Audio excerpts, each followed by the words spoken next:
پھر اللہ تعالیٰ ایسے سب کو یہاں چھوڑ دیتا فن فرولک کے لیے، اور ایک جمع ہونے والا دن ہوتا اور سب کو اللہ تعالیٰ جنت میں ڈال دیتا. تو اتنا معاملہ آسان ہے نہیں. لیکن اگر آپ میجورٹی کو دیکھیں نا، وہ اسی کانسیپٹ کے تحت زندگی گزار رہی ہے، بے مقصد زندگی، کوئی مقصد نہیں ہے، بڑا مقصد نہیں. اور آپ دیکھیں کہ جانور جو ہے وہ تو بے اختیار ہے، ہم تو با اختیار ہے نا. اللہ تعالیٰ نے ہمیں فری ول دی ہے، لیکن اس کے ساتھ ساتھ یہ یاد رکھیں کہ ہم اسکاٹ فری نہیں ہیں.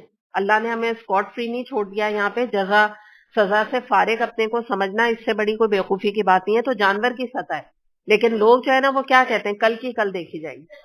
تو یہی بات یہاں پہ بتائی جا رہی ہے کہ انہوں نے اس دن کی جو سیریسنس ہے، آخرت کا دن جو ابھی آگے لگنے والا ہے، آنے والا ہے، اس کا انہوں نے اندازہ ہی نہیں کیا. انہوں نے تو بس ایسے سمجھا کہ آخرت کا ایک دن ہے، سب اکٹھے ہوں گے، ہم سب ملیں گے، پرانے رشتے دار ہمیں نظر آئیں گے، ہم سے کہیں گے ہلو ہائے کیا حال ہے، بس یہ ہوگا. اس کے بعد ایک لائن لگے گی اور جنت میں چلے جائیں گے. تو بات یہ ہے کہ یہ تو ایک الگ بات ہے کہ انسان کا نہیں مانتا دل اس بات کے اوپر کہ ایسا کیسے ہو سکتا ہے. لیکن ویسے بھی دیکھیں، ایک اور اینگل سے اس آیت کو دیکھیں کہ انصاف کا بھی تقاضا ہے کہ اگر دنیا میں کسی نے بچیوں کو، آج کل آپ دیکھیں کہ 5-5 6-6 سیریل جو ریپسٹ ہیں، بچیوں کو ریپ کر رہے ہیں، 100 بچوں کا قاتل ہے، کیا کیا نہیں ہو رہا ہے نا آج کل. آپ اگر جس کو کہتے ہیں نا دل دہلانے دینے والے واقعات ہیں کہ بچیوں کو ریپ بھی کر کے اور اس کے بعد پھر قتل بھی کر دیتے ہیں، بچوں کے ساتھ بھی یہ کچھ ہو رہا ہے نا. تو ایک دن تو ایسا آنا چاہیے نا کہ ان کا حساب کتاب ہو.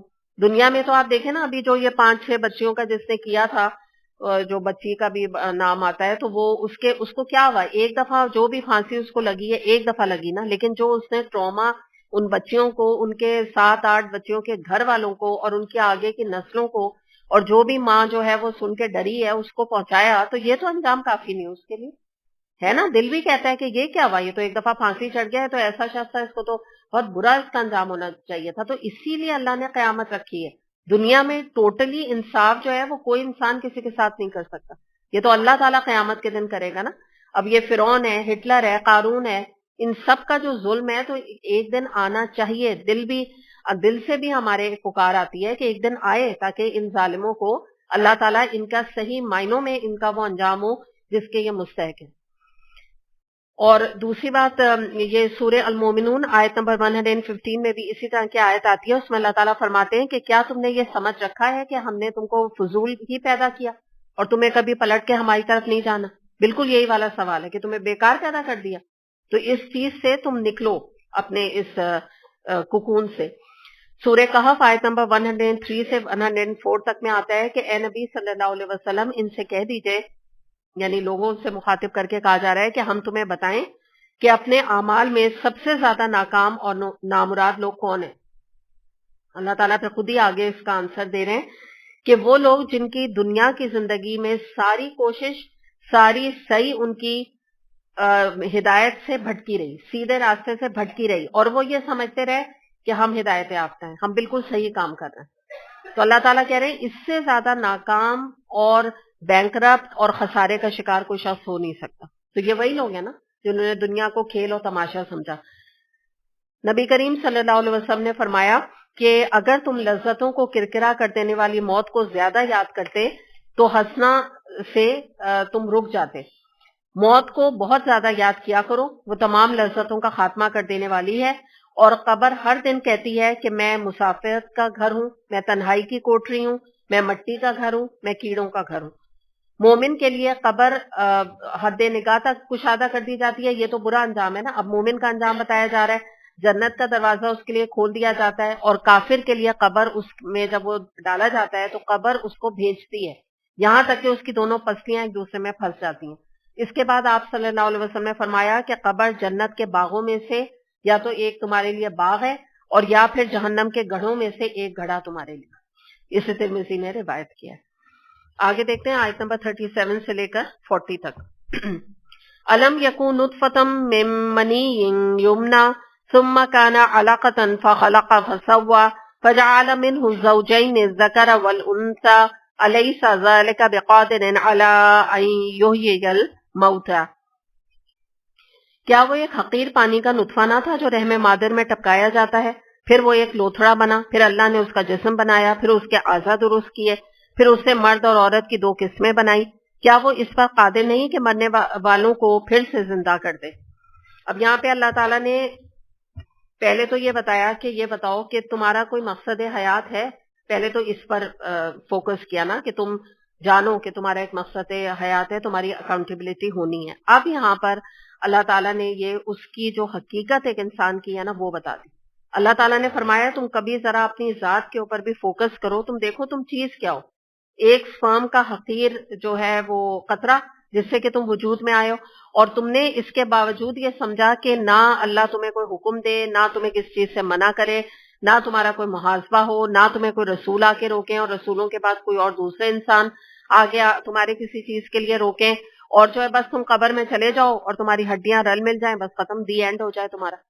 تو یہ تم نے کیا اندازہ لگایا نا, کیسا تم نے سمجھا. اور یہاں پہ یہ ڈفرینٹ سٹیجز ہیں, بہت دفعہ اس پہ بات کر چکے کہ پہلے ایک انسان جو ہے وہ ایک پیس بنتا ہے نا, ایک گوشت کا ایک پھٹکی بنتی ہے, پھر ایک گوشت کا ٹکڑا بنتا ہے, پھر اس کے بعد اس کا جسم, اعضا, ہڈیاں, بہت دفعہ اس پہ بات کر چکے. تو جو ایک فیٹس کے مختلف سٹیجز ماں کے پیٹ میں ہوتے ہیں اس کا ذکر یہاں کیا جا رہا ہے. اور اللہ تعالیٰ نے فرمایا کہ جو اللہ تعالیٰ نے ماں کے پیٹ میں کاریگری کرتا ہے اور ایک فیٹس کو ایک حقیر سے بوند کو, اس کے بعد پھٹکی اور کلوٹ, پھٹکی کلوٹ کو کہتے ہیں, سب سے پہلے کلوٹ بنتا ہے, اس کے بعد جو سٹیجز بنتی چلی جاتی ہیں. تو اللہ تعالیٰ ایک انسان کو دوبارہ پیدا کرنے پر قادر نہیں کیا. اور ہم بہت دفعہ یہ بات کر چکے ہیں, جب پہلی دفعہ انسان کوئی دنیا میں بھی کام کرتا ہے تو اسے مشکل لگتا ہے, سیکنڈ ٹائم تو وہ کام بہت آسان ہوتا ہے, تھرڈ ٹائم اور آسان ہوتا ہے, فورتھ ٹائم اور آسان ہو جاتا ہے, سب کچھ ایزی ہوتا چلا جاتا ہے. ہم سب کو اس کا مشاہدہ ہے. تو اللہ تعالیٰ کے لیے یہ کام کرنا کیا مشکل ہے, اللہ تعالیٰ یہاں پوچھ رہے ہیں نا, اس کا ذکر یہاں کیا جا رہا ہے. اور پھر اللہ تعالیٰ نے فرمایا کہ یہی نہیں کہ ہم نے کاریگری کی, اس کے بعد بھی ہم نے ماں کے جو اندر یعنی کہ جو اس کا جب ایمبریو ایک بنتا ہے تو تمہیں نہیں جینڈر کا پتا ہوتا, ہم اسی میں سے بیٹی بھی پیدا کر دیتے ہیں, بیٹا بھی, مرد بھی, جینڈر بھی ہم ہی ڈیسائیڈ کرتے ہیں کہ لڑکا ہوگا یا لڑکی ہوگی, اور پھر اس کے بعد اللہ تعالیٰ دوبارہ بھی پیدا کر دیں گے. یہ کمال ہے. یہ تم سوچو یہ کیسے کمال ہو گیا. کفار جو ہے نا وہ ہر وقت اس بات پہ اعتراض کرتے تھے کہ ہم دوبارہ کیسے اٹھائے جائیں گے. یہاں اللہ تعالیٰ نے کہا تم اس کو چھوڑو, تم پہلے یہ سوچو تم تھے کیا. یہ تو بہت ہی مشکل کام ہے کہ آپ یہ دیکھیں نا کہ کوئی ایک قطرے سے, ایک کلوٹ سے, ایک خون کے کلوٹ سے, پھٹکی سے ایک اتنا پیارا سا بچہ جو ہے وہ بن جائے ماں کے پیٹ میں, وہ بھی ماں کے پیٹ میں, کوئی سامنے بھی نہیں ہے, آبویس بھی نہیں ہے نا, اندر چھپا ہوا. تو اللہ تعالیٰ کہہ رہے ہیں پہلے تم یہ بات سوچو نا, یہ کیسے ممکن ہے. جب یہ ممکن اگر تم کہتے ہو واقعی یہ ہو سکتا ہے تو یہ کون سی بڑی بات ہے کہ اللہ تعالیٰ قبروں سے دوبارہ تمہیں نہیں اٹھا کھڑا کرے.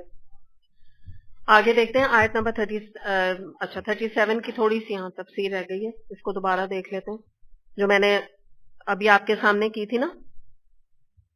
اسی میں تھوڑا سا اور آگے بات ہم یہ کریں گے کہ اس میں ایک اینگل اور اس کا ہے کہ دیکھیں جب بھی نا کسی انسان کے اندر, ابھی تو ہم ویسے تو اللہ کے آگے بھی احکامات نہیں ماننا, میں نے ابھی بات کی تکبر کی ایک قسم ہے, لیکن اگر انسان دنیا میں اپنے سے بھی دوسرے لوگوں کو دیکھ کے اگر کبھی اپنے غریب رشتہ داروں کو, میٹس کو, یا کبھی ایک انسان کے اندر کرائیت آیا غریبوں کی, ہو جاتا ہے نا جب پیسہ بہت ہوتا ہے, کبھی کبھی ہو جاتا ہے کہ ان کے لباس سے بدبو آ رہی ہے, ان کے کپڑے گندے, اس طرح کی کوئی فیلنگ آئے, تو اس وقت جو ہے نا فوراً یہ والی جو آیت ہے نا اس کے حوالے سے سوچا کریں کہ میری بھی بگننگ کیا تھی, میں کس چیز سے وجود میں آئی ہوں نا, میرا کیا مقصد. یہی مقصد ہے اس آیت پر غور کرنے کا.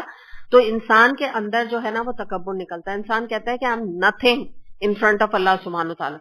یہ جو ایک حقیقت ہے نا, تو یہ چیز بھی انسان کو نا زمین پہ لاتی ہے. پھر انسان ایک بات سوچتا ہے کہ جو میرا ہے بگننگ ہے تو وہی تو اس غریب آدمی کی, میری میٹ کی بھی وہی ہے, میرے برابر میں, مطلب یہ بیٹھی کچن میں برتن دھو رہی ہے اگلے کمرے میں, یا پوچھا لگا رہی ہے میرے سامنے وہ, تو لیکن حقیقت تو ہم دونوں کی ایک ہے. تو اکڑ کیا ہے, یہ تو اللہ نے بڑا مجھ پہ کرم کر دیا نا کہ مجھے کوئی ان کی باجی بنا دیا یا میڈم بنا دیا, ورنہ تو یہ کہ حقیقت تو ہم دونوں کی ایک ہے. تو اکڑ کس بات کی ہے نا, کس چیز پہ میں اکڑ رہی ہوں.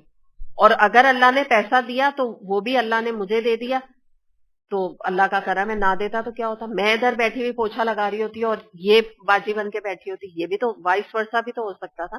تو یہ صرف ایک جنرل میں ایک بات آپ سے کہہ رہی ہوں کہ انسان اگر جو ہے تھوڑا بہت اپنی ان چیزوں کے اوپر, یہ آیتیں اسی لیے ہوتی ہیں, یہ کوئی اس لیے نہیں ہے کہ ہم تفسیر میں بیٹھ کے اس کے اوپر غور کریں تبھی ہمیں کوئی بات سمجھ آئے گی. اس کے اوپر جب بھی انسان کے اندر اس قسم کی فیلنگ ہے, ضرور اس طرح کی آیات کے اوپر غور کرے اور اپنی حقیقت کو جانے.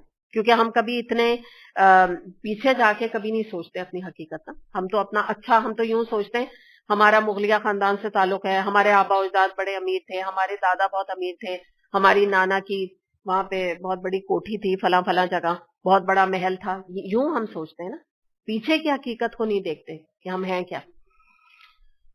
اور پھر دیکھیں سب سے بڑی بات کیا کہ اگر ہم دیکھیں نا تو جس کو بھی آپ کہیں, کوئی بھی بندہ ہے, ہم سب بھی یہاں موجود ہیں, سب بیسکلی کس کی اولاد ہیں؟ آدم علیہ السلام کی. ہم سب وہی نسل ہیں. تو کون سی چیز جو ہے ہمیں الگ کر رہی ہے نا کہ ہمارے اندر یہ چیز کرائیت پیدا ہو.